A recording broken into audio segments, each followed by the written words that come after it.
ចូលមកបងឯនេះគឺមកថតសកម្មភាពធ្វើត្រីតង់យប់ហើយគេទៅបងបានសាក់ត្រីឆ្លូញត្រីសទីផ្សារត្រីឆ្លូញនេះបានឡើងចាំង3គីឡូនឹងគឺធ្វើត្រីសកម្មភាពធ្វើត្រីដើម្បីប្រឡាក់ទុកហាលហើយនឹងត្រីខ្លះតិចតួចយើងធ្វើកាប់យកទៅធ្វើប្រហុកសម្រាប់បងប្អូនអាចមើលសកម្មភាពខ្លះ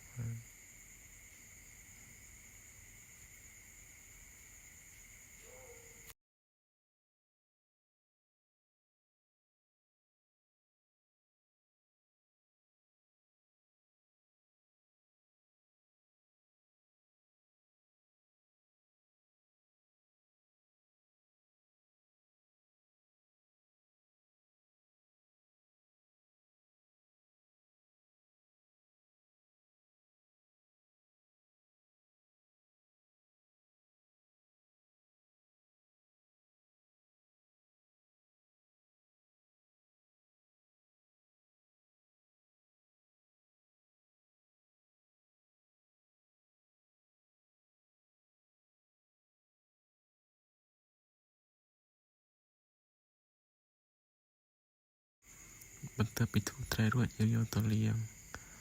ដើម្បីលាងឲ្យស្អាតដើម្បីទុកប្រឡាក់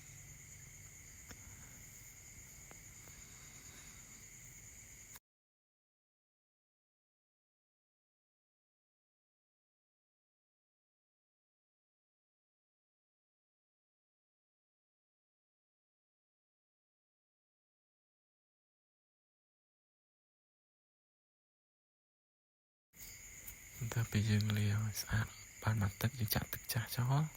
ដាក់ទឹកថ្មីលាងមកទឹកទៀតឲ្យឡងពីទឹកឲ្យវាស្អាតឃើញថាវាស្អាតបានអស់ហើយចាំយើងធ្វើការយកវាទៅប្រឡាក់អានេះគឺយើងលាងត្រីស្គនត្រីសមានត្រីសមានត្រីក្រាញ់លាយគ្នាចំណែកនេះគឺត្រីឆ្លូញស្ដតែម្ដងត្រីឆ្លូញនេះបងប្អូនអ្នកអាចមើលបានតើត្រីឆ្លូញបងសួរមួយមកត្រីឆ្លូញនេះយកទៅធ្វើម្ហូបធ្វើអីគេថាឆ្ងាញ់ណាតំណងបងណាដឹងជួយខមមិនអ្នកមួយបងក្រៅពីអាំងទៅចេហ្នឹងមានធ្វើមុខម្ហូបអីគេដែរតំណងជួយខមមិនអ្នកមួយបង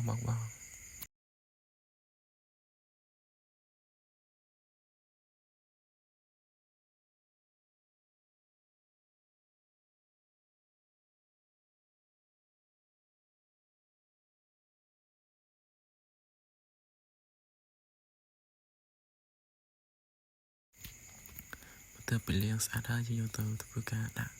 ដើម្បីត្រៀមក្នុងការប្រឡាក់គឺបងអានេះយើងធ្វើការលាយគ្រឿងដើម្បីប្រឡាក់ឲ្យចូលជាតិដើម្បីហាលហូបបានយូរហើយចុងក្រោយនេះសូមបងប្អូនអ្នកគ្នាជួយ like share follow ម្នាក់មួយផង